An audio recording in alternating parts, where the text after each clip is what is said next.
Eu dava aula de francês no nos centros interescolares de línguas, O aqui CIO, do né? Distrito Federal, o CIO. E nessa atuação eu já atuava, né, com crianças e com adolescentes e também com adultos. Então, também com isso tem também uma relação minha com os movimentos sociais. E eu tô passando por uma fase agora que é justamente, não é o quebrar, mas é passar por um outro ponto da juventude, que é ter 31 anos, né? Então, ao invés de eu ser uma pessoa completamente beneficiária de projetos que poderiam me impactar, hoje eu me vejo num ponto de responsabilidade em compartilhar conhecimentos e aí construir coisas para pessoas que, enfim, eu já tive a mesma idade que elas, né, digamos assim. Então você está conversando com um jovem que você, quando você tinha a idade da adolescência, você passou por essas dificuldades e agora você quer transformar também a vida dessas pessoas. Exato. É por aí, assim. É por aí, assim. Com uma expectativa muito baixa de transformação, mas... Impacta de alguma forma. Exatamente. Impacta de alguma forma. Mas é isso, assim. A Elas no Poder, ela é dividida em eixos, né? Em segmentos. Tem o eixo advocacy, tem o eixo formação. O eixo advocacy, que é de articulação política, é voltado para o que nós,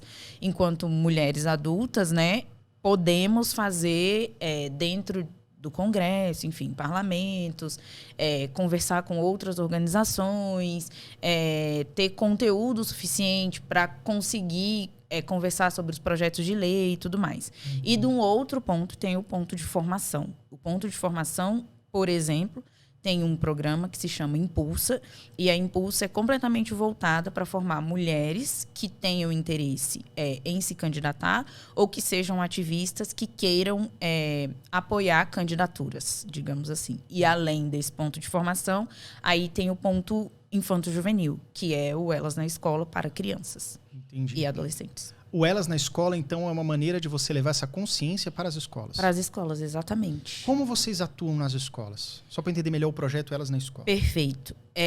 No momento, nós contamos com a parceria e a dedicação de professores específicos e de coordenações locais específicas. Então, no ano passado, nós tivemos um pouco mais de desafio para entrar dentro das escolas. Esse ano, com o resultado do primeiro ciclo do projeto, a gente já tem o que a gente pode chamar de professor parceiro ou direção parceira, que diz, pode vir aqui à escola, vocês têm um horário reservado para fazer mobilização com as crianças e as formações são feitas em outro horário. As formações são feitas aos sábados. Ah, formação. E aí a formação é uma coisa fora do horário da grade.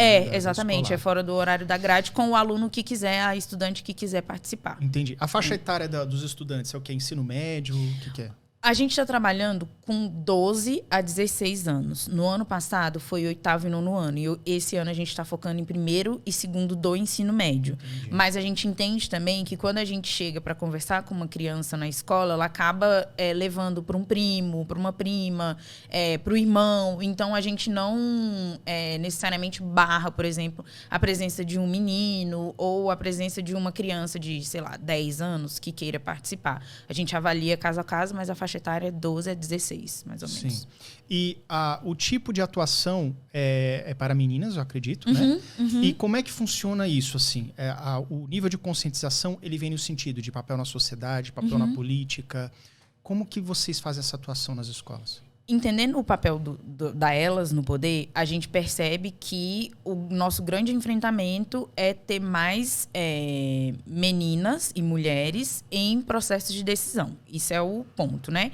E aí, uma das coisas que a gente entende dentro da Elas no Poder é que a gente quer ver mais mulheres, especialmente mulheres negras, indígenas, pessoas com deficiência, em espaços de poder que sejam deputadas, presidência e tudo mais. A gente entende que essas meninas de 12 anos, enfim, 16 anos, elas ainda não podem se tornar candidatas. Mas o que a gente faz com elas é uma avaliação de e se? Uhum. E se você se tornar?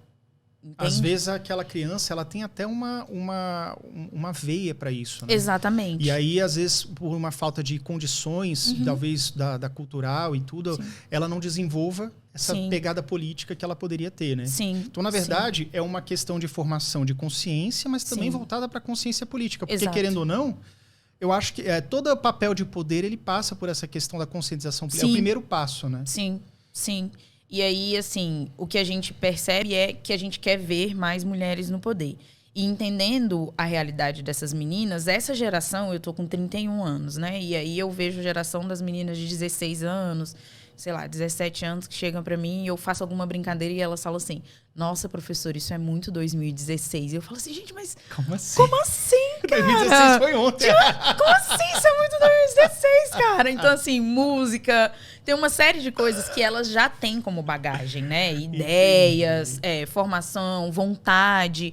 E aí, neste ciclo, a gente tem entendido que, por exemplo, um dos maiores focos que essa geração está querendo conversar é como elas podem ter ferramentas de saúde mental para que elas possam entrar na participação política. Entendi. Então, de qualquer forma, é uma forma de estimular quem tem vontade. Porque às vezes tem aluno que não tem, Exato. Mas descobrir aqueles que têm algum tipo de vocação de liderança política, para poder desenvolver essa habilidade. Imagina. Exato.